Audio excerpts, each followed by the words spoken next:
My friends, we were not created to live in fear. We were born to rise in faith. The greatest waste in life is not death. It's a life lived in fear of failure. Fear doesn't mean stop. It means something matters. That emotion we often label as fear is not your enemy. It's energy. It's information. It's the signal that you're standing on the edge of something that could matter. Most people misread that signal. They confuse discomfort with danger. But discomfort is simply the price of growth. When you feel fear, it usually means you're about to do something that challenges you, something that stretches your identity, something that demands a better version of yourself.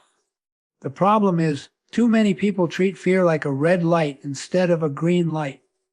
They think, if I feel afraid, it must mean I shouldn't go further. But the truth is, when fear shows up, it's often the exact moment you need to take the next step. Think about any major moment in your life where growth happened. Wasn't fear there? Before your first job interview, before that important conversation, before standing up to speak in front of a group, fear was sitting right beside you, whispering doubt in your ear. And yet you moved anyway. You may have stumbled, you may have shaken, but you showed up. That's courage. That's power. Fear didn't stop you. It tested you, and you passed. Take Thomas Edison. He wasn't a genius who got it right the first time. He failed over 1,000 times before the light bulb came to life. Someone asked him if he ever felt like a failure, if he ever doubted himself. He said, "I have not failed. I've just found 1,000 ways that won't work." Now, that's not just persistence. That's a mindset. He didn't interpret failure as final. He didn't see fear as a sign to quit. He saw it as part of the process. The question is, do you? Most of us are conditioned to run from fear. We're taught to avoid risk, play it safe, color inside the lines. From a young age, we're told that mistakes are bad, failure is shameful, and fear is weakness. But that's a lie. The people who achieve greatness in any field aren't the ones who never feel fear. They're the ones who have learned to walk with it, to listen to it without obeying it. They understand fear is just the body's way of saying, pay attention. Be present. Something important is about to happen. So the next time you feel that tightness in your chest, the quickening heartbeat, the doubt creeping in, pause. Don't react. Observe it. Ask yourself, why am I feeling this? What opportunity is hiding inside this fear? You'll find that fear often shows up right before your breakthrough. It shows up when you're about to pitch a new idea, when you're about to start a new chapter, when you're daring to believe you might be capable of more. Fear shows up when something inside you knows there's a bigger version of yourself waiting on the other side of discomfort. There's a beautiful paradox here. The more you run from fear, the more power it gains. But the moment you turn and face it, the spell breaks. When you step forward in spite of fear, you're no longer a prisoner. You're a pioneer. You're leading yourself into new territory. You're declaring that your future matters more than your comfort. That's what every courageous person does. They feel the fear and still take the next step. So here's the challenge. The next time you feel afraid, not of real danger, but of trying something new, of putting yourself out there, of risking failure, don't retreat. Don't rationalize it away. Instead, lean in. Step forward. Speak up. Press send. Make the call. Start the thing. Because courage is not the absence of fear. It's the decision that something else is more important. And what could be more important than your growth, your purpose, your potential? You see, fear is not your stop sign. It's your starting line. Let it be the signal that you're on the right path. Let it be your invitation to grow, to stretch, to rise. The people who build legacies, who change lives, who inspire others, they don't avoid fear. They partner with it. They recognize it, thank it for its concern, and move forward anyway. That's how you turn fear into fuel. That's how you take control. That's how you become unstoppable. Failure isn't the end of the road. It's simply a bend in the journey. But the way you interpret failure determines everything. Some people see failure as proof that they're not good enough. Others see it as feedback. Feedback that teaches, shapes, and refines. The truth is, failure itself is neutral. It's the meaning we attach to it that either fuels us or freezes us. If you want to overcome the fear of failure, you have to reframe it. You have to shift your perspective and see every misstep as valuable data. Not a dead end, but a detour. Not a loss, but a lesson. That shift doesn't just change how you feel about setbacks. It changes what you do next. Take Sarah Blakely, the founder of Spanx, one of the most successful female entrepreneurs in the world. She credits much of her success to something unusual her father did during her childhood. At the dinner table, he'd ask, "What did you fail at this week?" If she had nothing to say, he was disappointed. He didn't ask what she succeeded at. He asked what she failed at. Why? Because he was teaching her that failure wasn't something to be feared or avoided.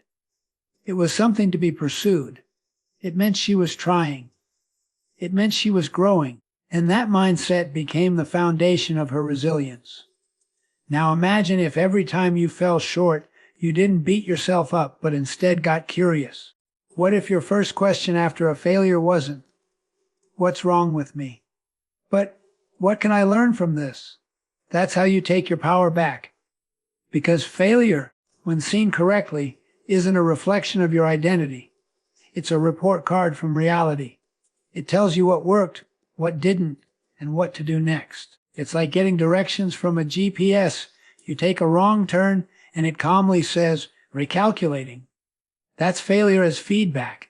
It doesn't shout shame. It whispers wisdom. But here's the challenge. Most of us have never been taught to think this way. We've been trained to associate failure with humiliation, disappointment, and even punishment. School grades, social pressure, performance reviews. They all reinforce the idea that getting it wrong makes you less. But think about the people who inspire you the most. The artists, the athletes, the leaders. Are they the ones who never failed, or the ones who failed so often and so openly that their story became a symbol of persistence? Michael Jordan missed over 9,000 shots in his career, lost nearly 300 games. 26 times he was trusted to take the game-winning shot and missed. He once said, "I've failed over and over and over again in my life, and that is why I succeed." That's the mindset. That's the shift. Failure becomes feedback when you're more committed to progress than perfection. So here's something powerful you can do. Start a failure journal. At the end of each day, write down one thing you tried that didn't go the way you hoped. Then underneath it, write what you learned. Over time, you'll start to realize that failure isn't a threat. It's a teacher. You'll begin to appreciate how much insight, humility, and strength come from trying and not succeeding. And most importantly, you'll become less afraid of failing and more afraid of standing still. Every great innovation, every powerful idea, every act of courage you admire came wrapped in failure first. The airplane, the light bulb, the vaccine, the movement, all born from trial and error. All carried forward by people who understood that mistakes are not the enemy. They are the process. If you want to build anything meaningful, your career, your character, your calling, you have to be willing to fail forward. That doesn't mean you seek failure. It means you stop avoiding it. You stop letting the fear of getting it wrong prevent you from doing what could be right. You embrace the messy, unpredictable, beautiful process of learning. And as you do, your fear of failure shrinks. Because what once felt like a judgment now feels like information. What once felt like shame now feels like refinement. And what once felt like the end now feels like the beginning. You are not defined by your failures. You are defined by how you respond to them. And when you start to treat failure as feedback, you become more adaptable, more creative, more resilient. You become the kind of person who doesn't fear trying new things. You become someone who sees every fall as a chance to rise stronger. You become unstoppable, not because you never fail, but because you never stop learning. That's the real power. That's the mindset that breaks fear at its roots. Perfection is a lie we tell ourselves to avoid the risk of being seen. It's the shield we hide behind when we're scared to be vulnerable, when we're afraid to be judged, when we convince ourselves that unless something is flawless, it's not worth doing. But the truth is, perfection doesn't exist, not in people, not in plans, not in performance. And the longer we chase it, the longer we delay our dreams. The fear of failure often masks itself as perfectionism. We say, I'll start the business when it's all figured out, or I'll launch the podcast when I have the perfect setup, or I'll apply for that job when my resume is flawless. And while we wait for perfect, time passes, opportunities fade, and potential dies in silence. The people who achieve greatness aren't the ones who waited for perfect conditions. They're the ones who started before they were ready. They showed up messy, unsure, vulnerable, and they figured it out as they went. Look at Oprah Winfrey. Early in her career, she was fired from her job as a news anchor and told she was unfit for television. If she had believed she needed to be perfect, she would have walked away. But she didn't. She took the rejection, embraced the imperfection, and kept moving. She didn't wait for the world to validate her. She decided she was enough, and that decision changed everything. Every masterpiece began as a mess. Every success story started with someone fumbling in the dark, unsure, scared, but still moving.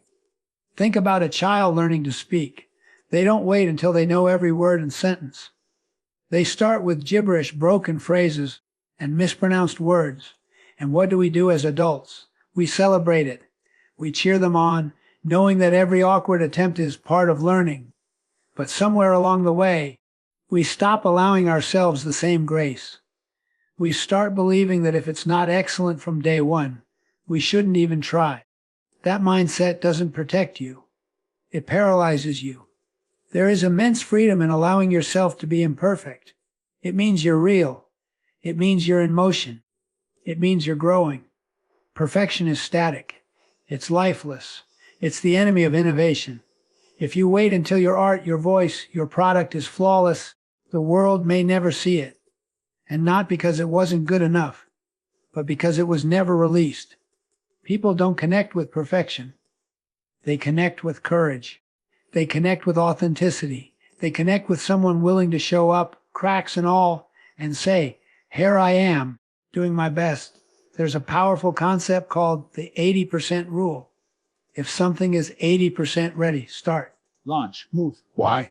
Because that final 20% is often filled with endless tweaking, overthinking, and self-doubt that rarely adds real value.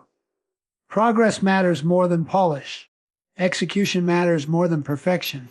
Think about social media posts, blog articles, business ideas, speeches. How many of them live in your drafts, stuck in a cycle of endless edits? Now ask yourself, what impact could they have made if they were shared, even imperfectly? Perfectionism is not the pursuit of excellence. Excellence allows room for mistakes, for improvement, for learning. Perfectionism is rooted in fear, fear of criticism, rejection, looking foolish. And that fear will rob you of your creativity, your voice, your growth. Because the only way to improve is to begin. To put your work out there, get feedback, make adjustments, and try again. Waiting for perfection is like waiting to learn how to swim before you touch the water. You won't get better by waiting. You get better by doing. Your voice matters even when it's trembling. Your idea matters even when it's half-formed. Your gift matters even if it's still being shaped. The world doesn't need you to be perfect. It needs you to be present, to show up, to risk being seen. That's where your power is. Not in perfection, but in participation. So here's the call. Let go of perfect. Choose done over delayed. Choose brave over flawless. Choose real over impressive. Take the photo, post the video, send the email. Make the call, share the idea. Stop rehearsing your life and start living it. You don't have to be perfect to be powerful. You just have to be willing. Willing to be seen. Willing to be stretched. Willing to be wrong and still move forward. That's the courage that changes everything. Because once you stop chasing perfection, you start embracing progress, and progress is where transformation begins. The fear of failure often grows in the shadows of someone else's definition of success. When you chase a version of success that isn't aligned with who you are, every misstep feels like collapse. Every stumble feels like a crisis of identity. But the problem isn't the failure. It's that you are climbing the wrong ladder. When success is measured by external metrics like titles, money, validation, or status, failure feels like humiliation. But when success is rooted in purpose, growth, contribution, or values, failure becomes a teacher, not a threat. The key is to redefine success on your own terms. When you do that, you remove the power fear has over you. We've all been told what success should look like. Go to the right school, get the right job, earn this much, look this way, live here, post that. It's a formula handed to us by society, family, media, often well-meaning, but deeply limiting, and we internalize it without question. So we chase degrees we don't love, careers that drain us, goals that don't excite us. And when we fail to meet those expectations, we feel like we've failed at life. But what if the ladder you're climbing is leaning against the wrong wall? What if your setbacks aren't signs of inadequacy, but invitations to redirect? J.K. Rowling, the author of the Harry Potter series, was once broke, divorced, and living on welfare. By societal standards, she was a failure. But she didn't let those metrics define her. She was writing stories that mattered to her, stories that kept her going. And even when publishers rejected her manuscript over and over, she didn't give up. Because she wasn't writing to become rich or famous. She was writing to express something real inside her. That inner alignment gave her resilience. She wasn't chasing approval. She was living in purpose. And the world caught up. When your definition of success aligns with your truth, failure loses its sting. A failed business doesn't mean you're a failure. It means you tried something that didn't work, and you learned. A rejected proposal doesn't mean your idea had no value. It means it wasn't for that time or place. When you own your version of success, you can navigate setbacks with clarity, not shame. You stop comparing your chapter 2 to someone else's chapter 20. You stop letting outside noise drown out your inner voice. The emotional toll of living someone else's dream is heavy. You feel like an imposter. You're constantly exhausted. You look successful on the outside, but feel hollow on the inside. You keep running, but you're not getting anywhere meaningful. That's not failure. It's misalignment. And the only way to fix it is to pause, reflect, and ask, what does success look like to me? Not my parents, not my peers, not my Instagram feed. Me. What matters most? Is it freedom, impact, growth, creativity, relationships? When you name that clearly, you reclaim your direction. This is not just about career or money. It's about how you define a successful day, a successful relationship, a successful life. It's about measuring your life by depth, not just distance. By meaning, not just metrics. When you stop outsourcing your definition of success, you stop fearing failure. Because you know what you're aiming for. You're not running aimlessly. You're moving intentionally. So how do you begin? Start by writing your own success statement. Be specific. To me, success is waking up with energy and going to bed with peace. Or success means doing work that challenges me and helps others grow. Or success is raising kind children and staying true to my values. Once you have that clarity, filter your decisions through it. Ask, does this opportunity move me closer to my definition of success? If it does, take the risk. If it doesn't, let it go. This clarity gives you courage. Because even if you fail, you'll fail forward towards something that matters. You'll get back up, not out of obligation, but out of passion. Your energy won't come from proving yourself. It will come from expressing yourself. You'll stop living reactively and start living intentionally. And that shift transforms not just how you pursue success, but how you experience life. You were not born to be a copy of someone else. Your journey is unique. Your values are valid. Your voice has a role. Don't let the world define what winning means for you. Define it yourself, and then run toward it with everything you've got. Because when you live on your terms, failure becomes feedback, progress becomes joy, and success becomes something far more powerful: fulfillment. Fear thrives in isolation. When you're alone with your doubts, they echo louder. When you're surrounded by silence, uncertainty grows into paralysis.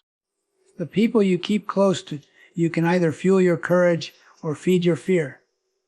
That's why if you want to overcome the fear of failure, you have to surround yourself not with people who merely approve of you, but with those who believe in you enough to challenge you. People who don't let you settle. People who see more in you than you see in yourself. Bravery is contagious, and so is fear. Your environment shapes your energy, and your energy shapes your actions. Too often, people build their lives around approval. They want to be accepted, liked, validated. So they keep friends who never question them, who encourage comfort instead of courage. They surround themselves with people who nod yes, not people who push them to grow. But here's the truth. Approval won't help you conquer fear. It might soothe your ego for a moment, but it won't build resilience. What you need is accountability. You need people who remind you who you are when you forget, people who speak truth to your fear and call out the strength inside you that you've stopped believing in. Think about Michael Jordan, one of the greatest athletes of all time. Yet in high school, he was cut from the varsity basketball team. He went home devastated, tears rolling down his face. But his mother didn't say, "Maybe you should try something else." She didn't pat him on the back and tell him it's okay to give up. Instead, she said, "If you want it, work harder." That moment changed everything. It wasn't soft approval that shaped Michael Jordan's destiny. It was strong love, support that challenged him, encouragement that didn't let him settle. Now imagine if he had been surrounded by people who agreed with his doubts. Yeah, maybe basketball isn't your thing. Imagine if he'd let that one setback define him. We might never have heard his name. That's the power of the right people. They don't just cheer for you. They hold you to your potential. This doesn't mean you need toxic pressure or constant criticism. It means you need people who are invested in your growth, not just your comfort. People who tell you when you're playing small. People who ask, "Why not you?" when you start to say, "I can't."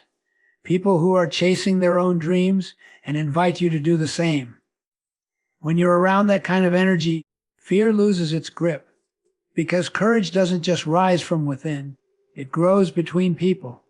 Your environment is either reinforcing your fear or reinforcing your faith. And sometimes, overcoming fear isn't about willpower. It's about placement. It's about putting yourself in rooms that demand your greatness. It's about choosing relationships that stretch you. It's about leaving behind the safety of people who keep you small and finding the strength of those who want to see you expand. If you're constantly doubting yourself, ask, who am I listening to? Whose opinions am I giving weight to? If the people closest to you are risk-averse, negativity-driven, or afraid themselves, their fear becomes yours. Not because you're weak, but because you're human. Influence is subtle and powerful. That's why you must be intentional. You need to find mentors who have walked through fear and kept going. Friends who celebrate your efforts, not just your results. Partners who challenge you with love, not shame. It doesn't take an army. It takes alignment. One voice of courage can outweigh 10 voices of fear if it's the right voice. And when you start to build a circle of brave people, something amazing happens. You start to reflect that bravery. You start to speak with more clarity. You start to show up with more conviction. Because you're no longer fighting fear alone. You're walking with people who faced it and moved anyway. So here's your challenge. Take an honest look at your inner circle. Who builds you? Who drains you? Who pushes you to grow? Who keeps you in the same place? Then make a decision. Start moving toward people who expand you. Reach out to that person who inspires you. Join that community that supports bold goals. Spend more time with those who ask better questions. Limit the time with those who fuel your fears. It's not about cutting people off. It's about creating space for the ones who help you rise. You are the average of the people you spend the most time with. So choose wisely. Choose people who don't just make you feel good, but who make you better. Because when you walk with the brave, you become braver. And when you surround yourself with strength, your fear begins to shrink. Not because it disappears, but because you've found something greater than fear. Connection, belief, and the courage to keep going. The fear of failure often comes from focusing too much on what might go wrong if we try and not enough on what it will cost us if we don't. We magnify the risk of action, but rarely take a moment to measure the cost of inaction. We play out all the worst-case scenarios in our heads, imagining the embarrassment, the loss, the disappointment, but we almost never visualize the slow, silent loss that comes from doing nothing, from waiting, from staying stuck. But the truth is, inaction is not neutral. It's not safe. It's a choice, and often it's the more dangerous one. Because while action might bring failure, inaction always brings regret. There's a well-known study done with hospice patients who were nearing the end of their lives.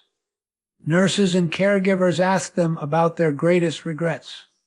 And overwhelmingly, the most common response wasn't, "I wish I hadn't failed at that business," or "I wish I hadn't embarrassed myself that one time."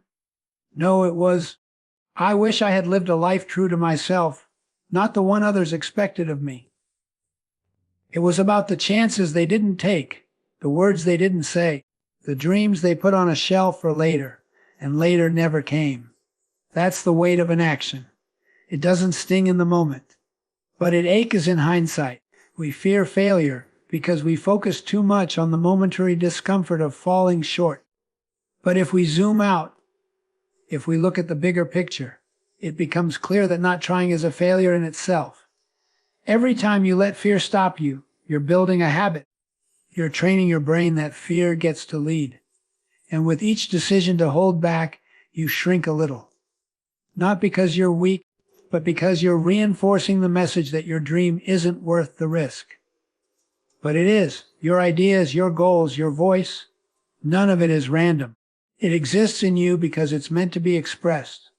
And the longer you wait, the louder regret becomes. Think about a person standing at the edge of a cliff, harnessed, ready to bungee jump. They step forward, then they hesitate, then they step back, and every time they hesitate, the fear grows. Not because the danger increases, but because they're giving fear more power. The longer you wait to act, the scarier it becomes to move. That's why the best time to take action is when fear is loud, not when it's gone, because it may never go away completely. But when you move anyway, you take back control. You shrink fear by stepping through it. Now ask yourself this: what has inaction already cost you? What opportunity did you pass up because you weren't ready? What relationship did you avoid because you feared rejection? What dream did you postpone until some imaginary right time? Be honest, not to beat yourself up, but to wake yourself up. Because until you feel the weight of what inaction is really doing, you'll keep convincing yourself that waiting is wise. But wisdom isn't about waiting. It's about discerning when the cost of inaction outweighs the risk of trying. This is why it's so powerful to visualize the cost of staying where you are. Imagine your life 5 years from now if you keep holding back. Same job, same routine, same frustrations. Now imagine you'd taken a chance even if it didn't work out. You'd at least have clarity. You'd have stories. You'd have grown. You'd be stronger, wiser, and more alive. Because taking action, even when it fails, builds character. It builds experience. It builds you. But doing nothing, that builds regret. There's a quote that says, "A year from now, you'll wish you had started today." And it's true. Time passes whether you act or not, but the difference is in who you become. Action shapes you. Inaction erases you slowly, quietly. That dream you had. Someone else will live it. That book you wanted to write. Someone else will publish it. That business idea. Someone else will build it. Not because they were smarter or more talented, but because they moved. They tried. They risked. So here's your moment. You can keep waiting, hoping that someday you'll feel ready. Or you can recognize that readiness isn't a feeling. It's a decision. It's the decision to value your future more than your fear. To feel the fear and still take one small step. Because one small step forward changes your identity. You stop seeing yourself as someone who avoids. You start becoming someone who acts, someone who leads, someone who lives. Don't wait for regret to teach you what courage could have shown you. Look ahead, not just at the risk of trying, but at the cost of not trying. Let that vision fuel you. Let it wake you up. You don't have to take a massive leap. Just move. Just begin. Because the longer you stay frozen, the more you lose. But when you move, imperfectly, awkwardly, courageously, you win. Not because it's guaranteed to work out, but because you refuse to let fear write your story. Confidence is not something you wait for. It's not a gift handed down to a lucky few. It's something you create through consistent, courageous action. Too many people believe they have to feel confident before they take the leap. They sit back and wait for a surge of certainty to show up, as if it's some magical feeling that arrives just before the moment of greatness. But the truth is, confidence doesn't come first.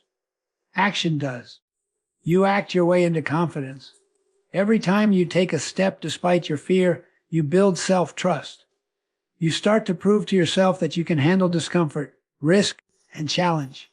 And with every move forward, confidence starts to grow, not as a sudden burst, but as a steady flame. Think about a child learning how to walk. They don't wait until they feel confident. They don't say, "Once I'm sure I can walk perfectly, I'll take my first step." No, they wobble, they fall, they get bruised, and they cry. But they get back up, again and again, and eventually walking becomes natural. That's not because they were born brave. It's because they acted repeatedly in the face of uncertainty. That's how every skill is learned. That's how every dream is built. Not by thinking about it, not by planning endlessly, but by doing it, scared, clumsy, unsure, and doing it anyway. When you avoid action because you don't feel confident, you create a cycle of fear. You hesitate, which reinforces doubt. Doubt makes the task seem harder. The longer you wait, the more intimidating it becomes. And before long, the thing you once considered possible starts to feel out of reach. Not because it is, but because you gave fear too much room to grow. But the moment you take that first imperfect step, everything changes. You interrupt the cycle. You shift your identity. You start becoming the kind of person who takes action even when it's hard. That's where confidence lives. Not in the absence of fear, but in the presence of movement. Confidence is built like a muscle. It gets stronger with repetition. Every time you speak up in a meeting, even if your voice shakes, your self-belief expands. Every time you submit your work, even if it gets rejected, your resilience grows. Every time you show up, even when you don't feel ready, your inner strength compounds. These aren't grand gestures. They're simple decisions made consistently. And over time, they become your new normal. You stop needing permission. You stop second guessing. You begin to trust yourself because you've seen what you're capable of when you stop overthinking and start acting. One of the biggest lies fear tells you is that you need more time. More time to prepare, to research, to perfect. But what you really need is momentum. Clarity doesn't come from thinking. It comes from doing. Experience is the best teacher, and action is the fastest path to learning. When you take a step, even a small one, you get feedback. You learn what works and what doesn't. You gain insight that no amount of planning could ever give you. And most importantly, you start building a track record with yourself. You start seeing proof that you can handle hard things. This is why the most successful people in any field don't wait for confidence. They cultivate it. They fail forward. They embrace discomfort as part of the process. They understand that fear is a signal they're stretching, and they use that as fuel. They're not superhuman. They just have a habit of showing up, and that habit becomes identity. They're not confident because everything they touch turns to gold. They're confident because they've taken enough action, to know they'll figure it out along the way. So how do you apply this? Start with something small. Identify one thing you've been putting off because you didn't feel ready. Then take a step, any step. Send the email, make the call, post the video. Apply for the opportunity. Do it not because you're sure of the outcome, but because you're ready to build belief. And once you take that step, don't stop. Stack your actions. Let them compound. The more you do, the more you'll trust your ability to keep doing. That's the cycle of confidence.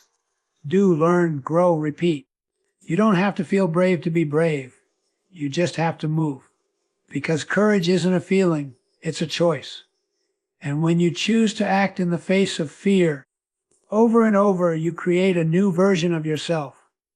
One who doesn't let doubt dictate their destiny. One who doesn't wait for certainty. One who understands that confidence isn't something you get before the battle. It's the reward you earn for showing up and fighting anyway. That's how you become confident. That's how you become unstoppable. Thank you, everybody. Oh!